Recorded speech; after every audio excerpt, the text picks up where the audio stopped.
Hola y bienvenidos una vez más a otro video de tu canal Icon Impresiones. En esta oportunidad vamos a aprender cómo grabar y cargar un archivo de plumas CTV a nuestro dibujo para posteriormente hacer la impresión con él. Sin más preámbulos, vamos al grano.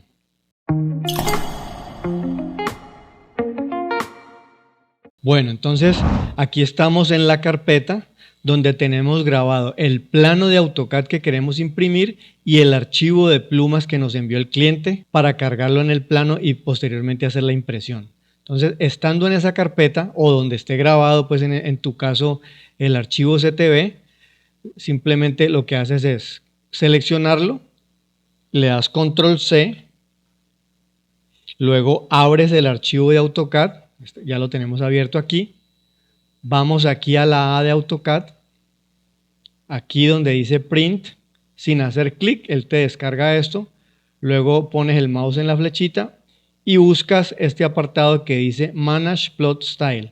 Hacemos clic en él y aquí es la carpeta o el lugar donde AutoCAD graba todos los archivos CTV que tú tengas.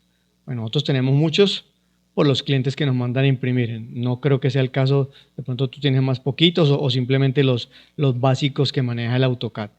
Entonces, estando en esa carpeta, simplemente haces clic y le das Control B. Aquí él ya nos acaba de grabar en la carpeta el archivo nuevo, que en este caso se llama creación de plumas CTV.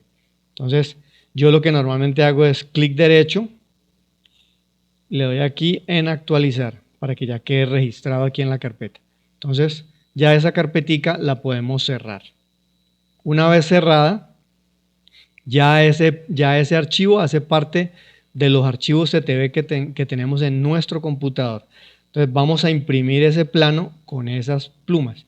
Entonces, vamos aquí a la carpeta de impresión, a la impresorita, y aquí vemos que ya está el archivo CTV que acabamos de crear. Entonces, cuando hagamos la ventana de lo que vamos a imprimir y le damos el previo, él ya nos muestra cómo va a quedar el plano impreso utilizando las plumas CTV que acabamos de crear. ¿Ves? Es muy sencillo y ya luego aquí le das imprimir y ya él imprime con esas plumas que acabamos de asignar. Como puedes ver, es muy sencillo, no tiene mayor complicación. Ya con eso acabas de aprender cómo grabar y cargar un archivo de plumas CTV para hacer la impresión de tu plan. Espero te haya gustado la explicación, haya sido muy clara. Déjanos en los comentarios qué te pareció. Si tienes alguna duda, no dudes en comentarlo, te leo en los comentarios y nos vemos en el próximo video. Éxitos rotundos.